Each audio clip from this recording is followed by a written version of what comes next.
Bienvenida, bienvenido. Hoy nos sumergimos en un tema que a primera vista puede sonar un poco académico: criminología y seguridad ciudadana. Pero la verdad es que sus implicaciones nos tocan a todos, todos los días. Totalmente. Es que cuando uno escucha criminología, como que se imagina de inmediato las series de televisión, ¿no? Analizar un crimen que ya pasó. Exacto. Pero lo que vamos a explorar hoy es, digamos, un cambio de mentalidad radical. Justo a eso iba. Tenemos como base unos textos del profesor magíster Marcelo Fuentes que proponen algo fascinante: usar estas disciplinas no para entender el pasado, sino para diseñar activamente el futuro. Ajá. La misión de hoy es desempacar un concepto clave que está en el centro de todo esto: la prospectiva. Y es más que un salto a la acción. Yo diría que es un salto a la anticipación. Ya no se trata de reaccionar, se trata de construir escenarios. O sea, dejar de ser bomberos que solo apagan incendios. Para convertirnos en arquitectos. Exacto. En arquitectos que diseñan ciudades más seguras desde el vamos. Me encanta esa analogía. Arquitectos en vez de bomberos. Bueno, empecemos por el principio. Para ser arquitectos necesitamos entender los materiales. ¿Qué es la criminología hoy, más allá de ese estereotipo de las series? La definición clásica, como la que menciona la doctora Hilda Marchori en los apuntes, habla de analizar el delito, la pena, al delincuente, a la víctima. Lo de siempre. Ajá. Pero la palabra clave, la que lo cambia todo y que ella añade al final, es prevenir la violencia. Ahí está el giro. No es solo mirar para atrás, es mirar hacia adelante. Correcto. Es lo que en el texto se describe como que la criminología baja al llano. Me gustó mucho esa expresión. Es que es muy gráfica. Sale de la biblioteca, se pone las botas y pisa el terreno. Y eso significa trabajar con datos, con encuestas, con mapas de calor delictivo, con tendencias sociales. No es para adivinar el futuro, entonces. Para nada. No es una bola de cristal. Es para entender las probabilidades, los patrones. ¿Podrías darnos un ejemplo práctico de eso, para que se entienda bien? Claro. Pensemos en la teoría del desplazamiento del delito. Si pones muchísima seguridad en un barrio, digamos, muy adinerado, Ajá. los robos no desaparecen por arte de magia. Es muy probable que se muden al barrio de al lado, que ahora parece un blanco más fácil, ¿no? Claro, tiene sentido. Bueno, una criminología reactiva solo contaría los robos en ese nuevo barrio después de que ocurran. Una criminología proactiva, de campo, anticipa ese desplazamiento y piensa en una estrategia de seguridad para toda la zona, no solo para un punto. Entendido. No se trata de poner un candado más grande, sino de entender por qué y hacia dónde se mueve el ladrón. Y eso nos lleva directamente al corazón del asunto: la prospectiva. La palabra suena, como muy importante. Pero, ¿qué significa en realidad? Nació por allá en los años 70, en parte como una reacción a la futurología, que era muy imprecisa, casi esotérica. Cierto. La prospectiva es mucho más rigurosa. Su objetivo no es predecir un único futuro, sino más bien mapear varios futuros posibles e identificar cuál es el más deseable. O sea, que no es un pronóstico del tiempo, que te dice mañana va a llover. No, exactamente esa es la idea. Y se basa en una cita brillante de Michel Godet, que lo resume todo. El futuro no está escrito, está por hacer. ¡Qué buena frase! Es que es fundamental. El futuro no es una simple continuación del pasado. Nuestras decisiones de hoy, basadas en cómo imaginamos el mañana, son las que construyen ese futuro.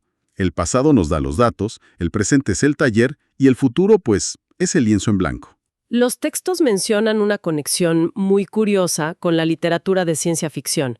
Novelas como 1984 o Un mundo feliz. ¿Cómo encaja eso aquí? Es que esas novelas fueron, en esencia, ejercicios de prospectiva. Imaginaron futuros distópicos basados en las tendencias de su época: el totalitarismo, el consumismo, la tecnología. Claro. Y al mostrarnos esos futuros posibles y, la verdad, bastante aterradores, nos obligaron a pensar en cómo evitarlos. La buena ficción nos hace preguntas sobre el futuro, y la prospectiva intenta darles respuestas estructuradas. Y supongo que en el ámbito de la seguridad, equivocarse en esa respuesta tiene consecuencias mucho más graves que en otros campos. Infinitamente más graves. Como señala el autor Salinas, una mala decisión en marketing, bueno, puede hacer que una empresa pierda dinero. Una mala decisión en seguridad cuesta vidas, confianza en las instituciones, tejido social. El costo es altísimo. Por eso, planificar y prever no es un lujo, es una obligación. No puedes gestionar la seguridad de una ciudad si no estás pensando constantemente en los próximos 5, 10 años. Entendido. La idea de construir el futuro en lugar de predecirlo es muy potente, pero a veces suena muy abstracto. Me pregunto cómo un equipo de seguridad un lunes por la mañana empieza a aplicar esto.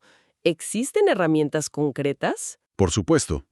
Y aquí es donde la prospectiva se vuelve práctica. Los materiales que tenemos mencionan varias herramientas que son como la caja de un carpintero, ¿viste? Cada una sirve para algo específico. De acuerdo, abramos esa caja de herramientas. La primera que aparece es una muy conocida, el análisis FODA, fortalezas, oportunidades, debilidades y amenazas. Pero, honestamente, eso se usa en negocios todo el tiempo. ¿Qué lo hace útil aquí? Es una excelente pregunta, porque el riesgo de que se vuelva burocrático es real si se hace mal. La clave es el enfoque. No es un FODA para ver cómo estamos hoy, sino para analizar cómo nuestras condiciones actuales se proyectan hacia un escenario futuro. A ver, Pongamos un ejemplo concreto que se menciona. Planificar la seguridad de un partido de fútbol de alto riesgo. perfecto, un clásico generador de caos. Exacto. Desde una mirada prospectiva, el FODA se vería así.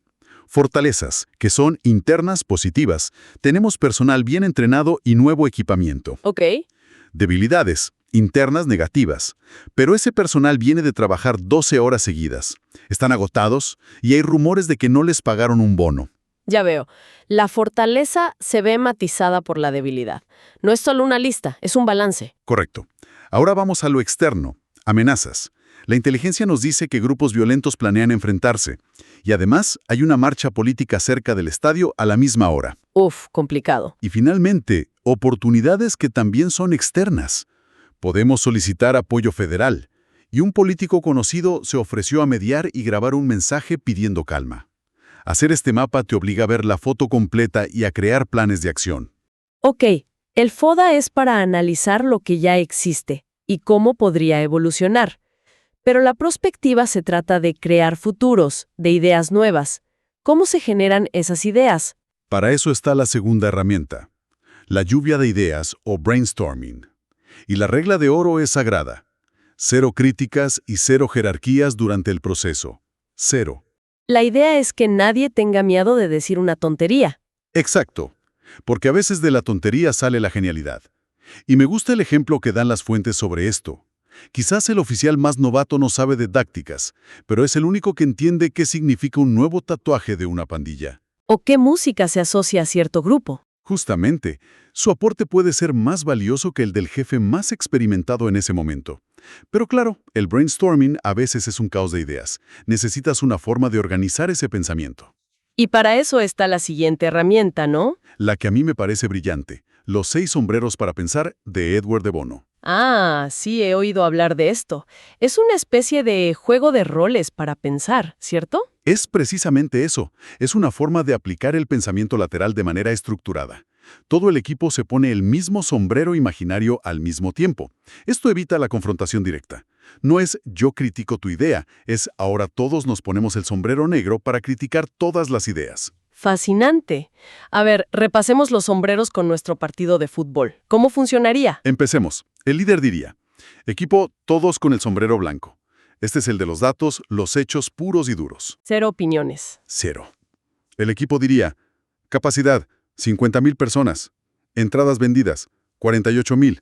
Último partido, 32 detenidos. Pronóstico, 30 grados de calor. Punto. Ok, pura información objetiva. ¿Y si ahora nos ponemos el sombrero rojo? El sombrero rojo es pura emoción, intuición. Aquí la gente diría, tengo un mal presentimiento sobre la hinchada visitante, o me preocupa el cansancio de nuestros oficiales, los siento desmotivados. Son cosas que no están en los informes, pero que son cruciales. Exacto. Es darle un espacio formal al instinto. Luego viene el más temido, supongo, el sombrero negro. El del abogado del diablo. El más temido, pero el más necesario. Es el sombrero del juicio crítico, de los riesgos. Con el sombrero negro puesto, el equipo diría, ¿qué pasa si nuestro sistema de comunicaciones se cae? ¿Cuál es el plan B si la violencia escala? ¿Las ambulancias tienen salida despejada? Busca los puntos débiles. ¡Qué potente! Después del negro, para no deprimirnos, viene el sombrero amarillo. El opuesto. Es el optimismo, los beneficios. Aquí se exploran las ventajas. Si el operativo es un éxito, mejorará la percepción pública de la policía. O si logramos que el político grabe ese mensaje, podría ser un modelo para futuros eventos. Busca el lado positivo de todo. Exacto. Y entonces llega la magia con el sombrero verde. La creatividad. El sombrero de las alternativas, del pensamiento lateral. Con el sombrero verde, el equipo no se limitaría a pedir más policías. Preguntaría, ¿y si en lugar de poner vallas que generan encierro, ponemos música para crear un ambiente más festivo? O la idea de organizar un torneo de fútbol para niños de ambos clubes antes del partido para bajar la tensión. Esa es una idea de sombrero verde puro. Ahí nacen las soluciones disruptivas. Y finalmente, para que todo esto no sea un caos, está el sombrero azul. El del control, el director de orquesta. Lo lleva el moderador. El sombrero azul organiza el proceso. Ok, equipo, pasemos al sombrero negro para evaluar estas ideas. Y al final resume y define los próximos pasos. Es el que tiene la visión global. Es increíble cómo una herramienta tan simple puede estructurar algo tan complejo, y las fuentes mencionan otras más, como los mapas mentales o el mapeo sistémico. Sí, que básicamente busca entender que un problema nunca está aislado. O sea, la violencia en el estadio está conectada con la venta ilegal de entradas, el consumo de alcohol, los problemas sociales del barrio. Te obliga a ver todas esas conexiones. Entonces, después de usar todas estas herramientas, de llenar la pizarra con ideas, ¿cómo se conecta todo para que no quede en el papel? El texto insiste mucho en que es un error estudiar por separado victimología, criminología y seguridad. Porque son tres patas de la misma mesa. Una cosa es tener un plan de seguridad, que puede ser un documento estático que se repite. Y otra muy, muy distinta es tener una política criminológica de seguridad. ¿Cuál es la diferencia? Que esta política es un organismo vivo. Se adapta constantemente a los cambios. No es el mismo plan para un concierto de rock que para una cumbre presidencial. ¿Me explico? Y aquí es donde entra la victimología, el estudio de las víctimas. ¿Cómo Sí. aporta? La victimología nos da datos cruciales para la prevención. Por ejemplo, si los datos nos dicen que la mayoría de los accidentes de tránsito fatales ocurren los jueves por la noche e involucran a hombres de menos de 25 años en ciertas avenidas, ¿qué haces? Pues diseñas una campaña de prevención dirigida específicamente a ese grupo, en esos lugares y en esos días. Dejas de poner carteles genéricos de conduce con cuidado. Precisamente. Usas los recursos de forma inteligente. Identificas a las poblaciones más vulnerables, sea a accidentes, a robos, a estafas, y creas estrategias a medida para protegerlas. Para ir cerrando, el texto hace una aclaración muy importante sobre la seguridad ciudadana. Dice que implica la participación de la comunidad, pero que no es sinónimo de que los vecinos salgan a patrullar. Es una distinción fundamental. La participación ciudadana es vital para informar, para que las autoridades conozcan lo que se llama la cifra negra del delito. Todos esos hechos que no se denuncian. Exacto.